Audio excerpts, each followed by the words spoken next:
I do find validity in it. I am concerned.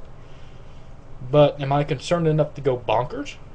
No, I haven't found no proof for a New World Order. The Masons. My father was a Mason.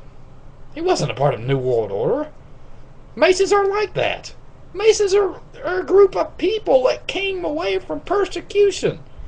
They wanted to believe freely like the rest of us. People, get over that.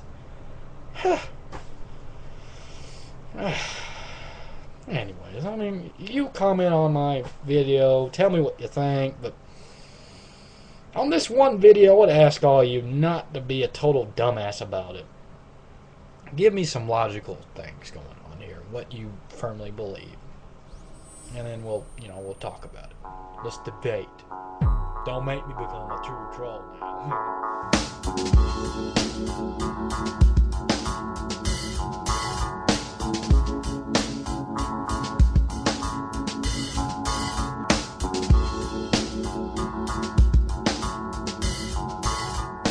Hey everyone, this is Dan Dix here from Press for Truth, and we are currently now standing just outside the edge of the Metro Toronto Convention Centre.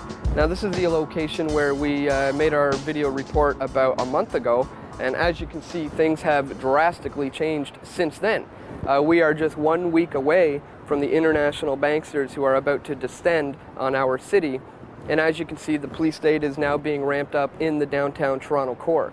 So as you can see behind me, where some of your $1.2 billion worth of tax money has gone, it has gone into giant metal fences, security cameras all over the place, and an unprecedented amount of police crawling all over the place.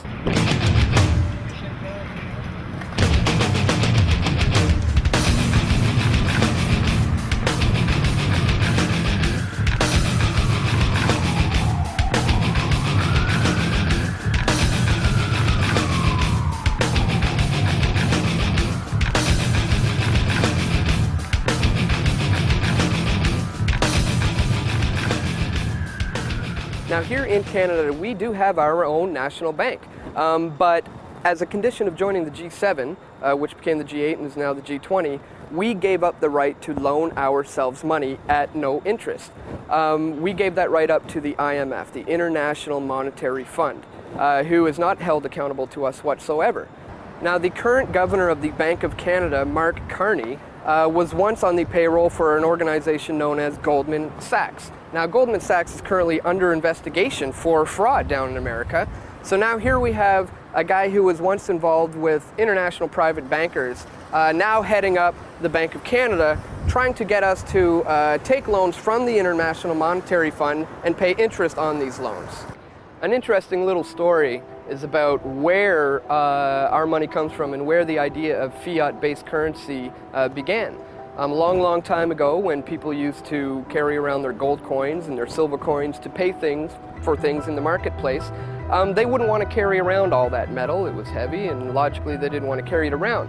So that's when some of the first bankers, gentlemen who had vaults and safes that could protect your money, people thought, instead of carrying around all this change in my pocket, I will give it to this guy so he can hold on to it for me, and in exchange I will get a receipt to say how much money I deposited into the bank.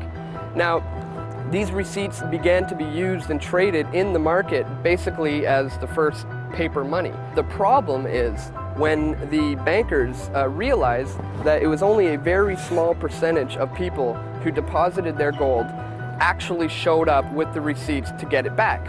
So they came up with the idea of lending out more receipts than they actually had gold to account for it. And now that is where the beginning of this fiat-based currency begins, where banks are now allowed to lend out sometimes upwards of 400 times more than they actually have in the reserves. And the problem with this is that they now charge interest on these loans out of money that was created out of thin air. It's not backed by anything, not backed by gold, not backed by anything. It is literally just numbers on a screen. Only about 2% of our money is actual cash.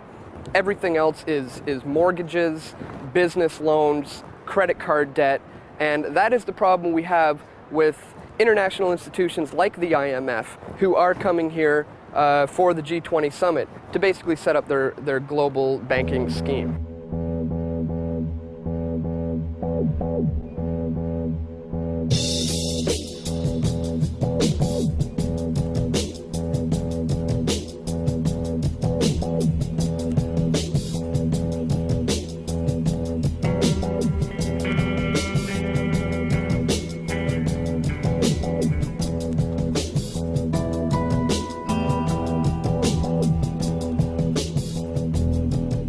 only time that you'll be stopped and won't be allowed in there is if some, and I stress this, a very, very significant security threat arises.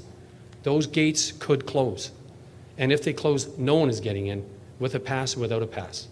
And sadly, that's just the way that we have to deal with that. Now, granted, those gates will reopen once that threat passes. But I stress again, I must take an extremely significant security threat for us to close those gates, because we understand the impact that will have on our residents and on the businesses contained in those security zones. We went to a town hall meeting about the G20 downtown here, and I had the opportunity to get up onto the mic and ask George Tucker, the representative of the Toronto Police and the security units who are going to be charged of the G20. In 2007, there was a summit that was held in Montebello, Quebec, where 3 Sûreté de Quebec police officers were caught as agent provocateurs.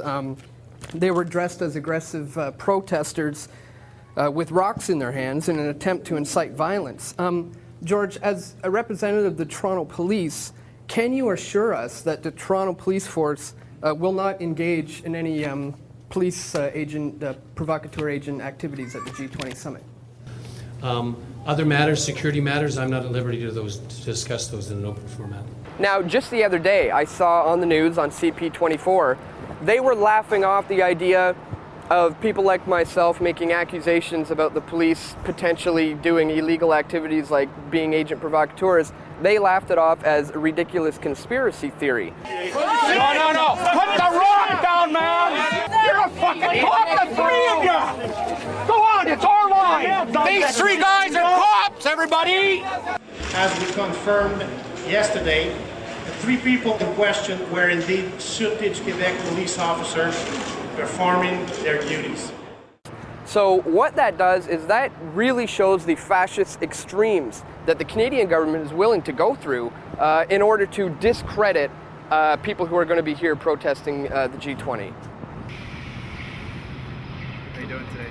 Good, how are you doing? Oh, good. I'm just curious what you're videotaping. I'm just doing like a pre-G20 coverage of like the security perimeter, all that stuff that they're setting up. Okay. Work with an organization called pressfortruth.ca. Yep. Check it out online. So Yeah.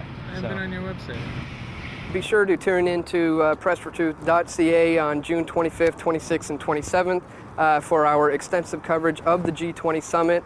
We are going to be covering it from all angles. We have some of our camera guys are going to be stationed all over the city. So if you want to tune in and hear what independent media outlets have to say about the G20, you can check out pressfortruth.ca on that weekend. You work for a company? We're with an organization called Press for Truth. Mm-hmm. It's an independent media outlet. Do you have an identification? I do not. What's your name, sir? My name's Dan. Dan. Yeah. Dan what? What do you go by? Dan? Dan is just my name. Yeah? Yeah. When we see people videotaping around here, we want to make sure what their intentions are. Yep. Our intentions is to provide some alternative information to people who are looking to learn about the G20, as opposed to the mainstream media slant on things. So, yeah. What type of alternative information? Like What do you mean? Sort of, well, you're saying, well, what? Well, just what's about the main, what the mainstream G20 media? is. Yeah, and what's the mainstream media saying that Well, they're saying a lot of things. I just heard on the news just 2 days ago that they were laughing off. Well, this is interesting. I don't know if you guys are allowed to give me a statement on it, but the idea of provocateurs, police agent provocateurs being used. Have you ever heard, or are you familiar with what an agent provocateur is? No. Well, in Montebello, Quebec in 2007, there was 3 police officers who were dressed as aggressive protesters with rocks in their hands, wearing masks, in an attempt to incite violence. Yeah, the Quebec police ended up admitting to it and said, yeah,